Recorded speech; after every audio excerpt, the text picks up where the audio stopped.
సీతమ్మ ఎలా చనిపోయిందో మీకు తెలుసా?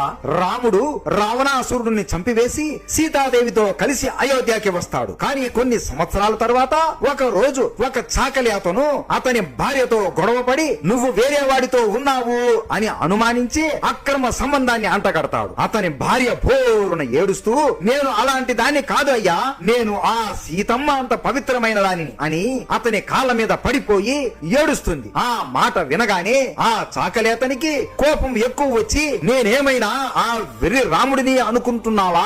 ఆ సీతాదేవి 12 నెలలు రావణాసురుడి లంకలో గడిపింది. అలాంటి సీతమ్మను సిగ్గు లేకుండా ఆ వెర్రి రాముడు రావణాసురుడితో యుద్ధం చేసి ఎంతో మంది ప్రాణాలను పోగొట్టి ఆ సీతమ్మని మళ్లీ రాజ్యానికి తీసుకొని వచ్చి సిగ్గు లేకుండా సంసారం చేస్తున్నాడు. నేను ఆ రాముడిలాగా వెర్రి వాడిని కాదు, ఆ సీత ఒక పవిత్రమైనది, నువ్వు ఒక పవిత్రురాలివి అని ఆ చాకలి అతను నోటికి వచ్చిన మాటలు అంటూ శ్రీరాముడిని మరియు సీతమ్మ తల్లిని తిడుతూ ఉంటాడు. చివరికి ఆ మాటలు రాముడికి తెలుస్తాయి. ఆ మాటలు వినగానే రాముడి కళ్ళల్లో నీరు కారిపోతాయి. నా సీత అగ్ని ప్రవేశం చేసినా కూడా ఇన్ని మాటలు పడుతుందా అని ఎంతో దుఃఖంతో బాధపడిపోతాడు. లక్ష్మణుడిని పిలిచి సీతని గంగా నదీ తీరంలో ఉన్న వాల్మీకి ఆశ్రమంలో వదిలిపెట్టు అని ఆజ్ఞాపిస్తాడు. సీతాదేవిని అడవిలో వదిలేసి మొత్తం విషయం చెబుతాడు. రాముడు నన్ను వదిలేశాడా అని తెలుసుకున్న సీతమ్మ గుండె దుఃఖం మరియు బాధతో రగిలిపోతుంది. ఆ సమయంలో సీతమ్మ గర్భవతిగా ఉంటుంది. ఆ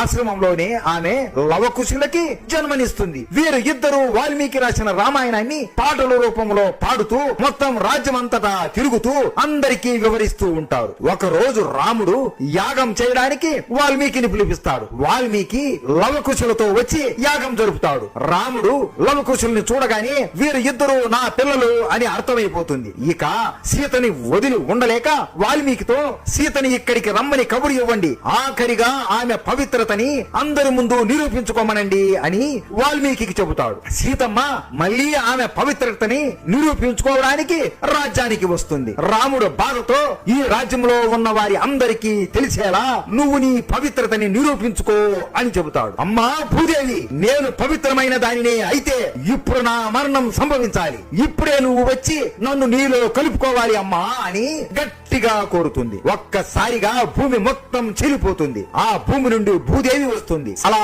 భూదేవి రాముడి వైపు కోపంతో చూస్తూ సీతాదేవితో భూమి లోపలికి వెళ్లిపోతుంది. అలా రాముడి కళ్ళ ముందే సీతమ్మ భూమిని విడిచి వెళ్లిపోతుంది. అందరూ చూడండి. రాముడు అంటే మీకు ఇష్టం ఉంటే జై శ్రీరామ్ అని కామెంట్ చేయండి.